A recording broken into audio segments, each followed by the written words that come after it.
Pinangunahan ni Pangulong Ferdinand Marcos Jr. ngayong Lunes ang pamamahagi ng mahigit 158 million cash assistance mula sa Office of the President para sa mga bayan na naapektuhan ng malalakas na lindol sa Davao Oriental.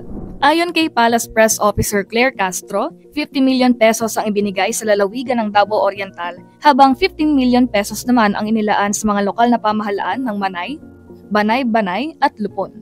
Samantala, 10 million pesos ang ipinamigay sa lungsod ng Mati at sa mga bayan ng Tarragona, Baganga, Boston at Katiil. Nakakuha rin ng 5 million pesos ang mga bayan ng Caraga at San Isidro, habang 3 million pesos naman ang ibinigay sa bayan ng Governor Generoso. It is what we can see is going to be the necessary support that we are going to give. So that's what I was talking about. We have now the kitchens. We have the tent cities, but we will change the tent cities into the modular shelters that we have found to be mas matibay, mas komportable, para kahit na medyo matagalan. Kasi yung infrastructure, pagka i-rehabilitate at saka rebuild, matagal ng kaunti yan eh. So we will have to find a place na maganda naman ng kanilang lagay.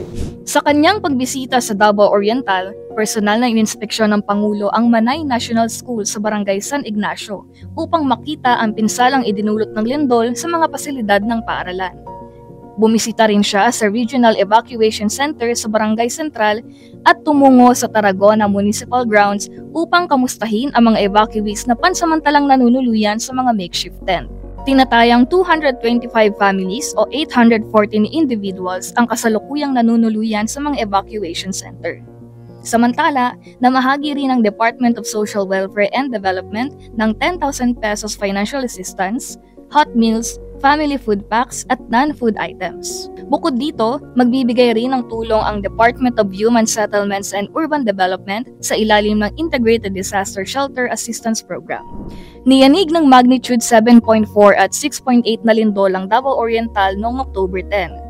Natukoy ang epicenter ng unang lindol, 62 kilometers timog silangan ng Manay, bandang 9:43 ng umaga. Habang ang pangalawa ay nasa 36 kilometers timog silangan ng parehong bayan, pasado 7:12 ng gabi.